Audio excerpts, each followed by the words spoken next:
Hello বন্ধুরা, তোমরা কেমন আছো? আশা করি সবাই খুব ভালো আছো। রেহানের দুষ্টুমির চ্যানেলে তোমাদের সকলকে জানাই অনেক স্বাগত।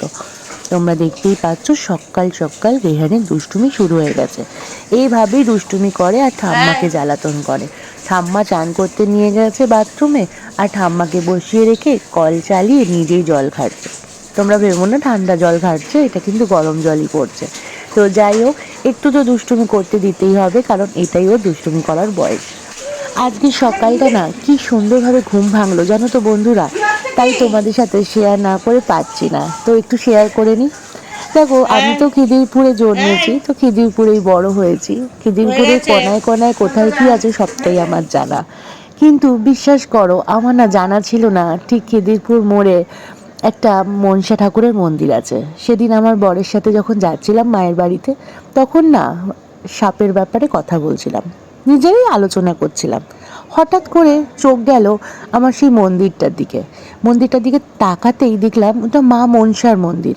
আমি কিন্তু জানতাম ওটা কালী মন্দির। বিশ্বাস করো, একটা কথাও মিথ্যে কথা বলছি না। তারপরে না আমি মনসা ঠাকুরের দিকে তাকিয়ে মাকে জানিয়েছিলাম, মা তোমার কাছে আসবো, আমি পুজো দেবো। কারণ দেখো কি অদ্ভুত বিষয় না, সাপের কথা বলছিলাম আর সেই সময়তেই মন্দিরের দিকে চোখটা গেছিলো।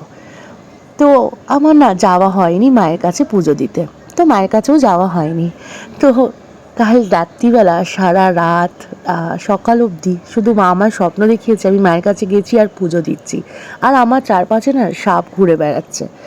তো আমি থাকতে পারলাম না, তাই আমার বরকে আবদার করে বললাম আজকেই যাব মায়ের কাছে পুজো দিতে। তো আমার বর তো আমার কথা ফেলে না, আমার সমস্ত আবদারই মেটানোর চেষ্টা করে। তো তাই তোমরা দেখতেই পারলে, দুধ, কলা, মিষ্টি, ফুল যেইটুকুনি আমার সামর্থ্য নিয়ে মায়ের কাছে চলে গেলাম। আর মায়ের কাছে চলে গেলাম বলতে মায়ের কাছে যাচ্ছি। আর মায়ের কাছে যাওয়ার আগে না মনটা ছটফট করছিল, কতক্ষণে যাব মাকে দেখবো, কারণ স্বপ্নতে সারা রাত মা আমাকে দেখিয়েছে মাকে। তো তাই জন্য আরও বেশি ছটফট করছিলাম। আর দেখো আমি চলেও এসেছি। আর দেখো কি অপরূপ লাগছে। আমি সত্যি জানতাম না এই মা যে মনসা মা। আমি সত্যি জানতাম ছোট থেকে এই মন্দিরটা কালী মন্দির। আমার এতটাই অজানা যে খিদিরপুরে এই জায়গাতে মনসা মন্দির আছে, আমার সত্যি জানা ছিল না।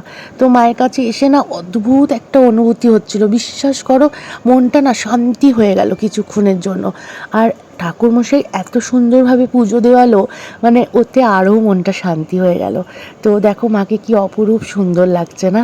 তাই এই ঘটনাটা তোমাদের সাথে শেয়ার না করে আমি পারলাম না। ভেবেছিলাম সত্যি তোমাদের সাথে শেয়ার করব না, কারণ স্বপ্ন তো সত্যি হয় না। কিন্তু দেখো নিমেষের মধ্যে কিন্তু স্বপ্নটা আমার সত্যি হয়ে গেল। কারণ কালকে সারা রাত মা আমাকে দেখিয়েছে, মায়ের কাছে এসে আমি পুজো করছি।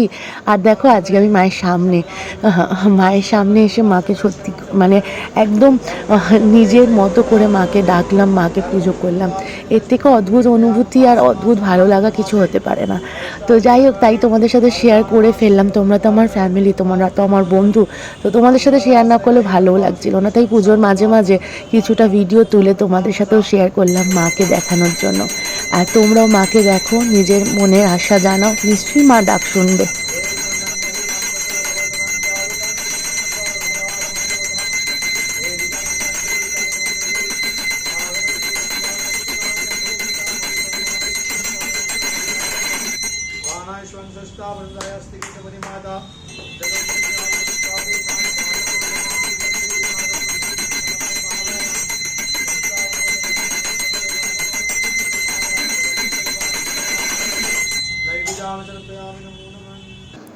এক মায়ের সাথে দেখা করে আর এক মায়ের সাথে দেখা করতে চলে যাচ্ছি। খিদিরপুরে এসেছি, একটু মায়ের সাথে দেখা না করলে তো মনটা ভালো লাগবে না।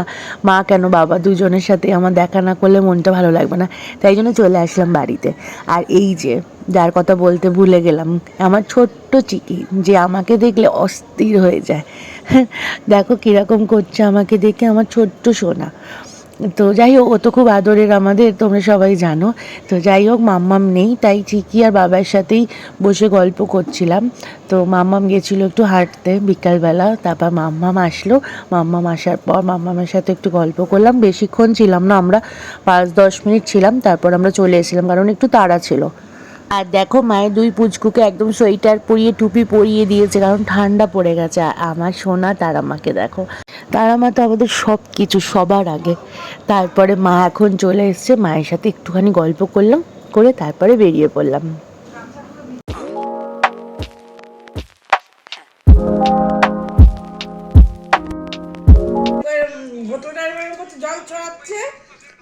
ওই দেখো, আমার তোমার গায়ে জল পড়েছে।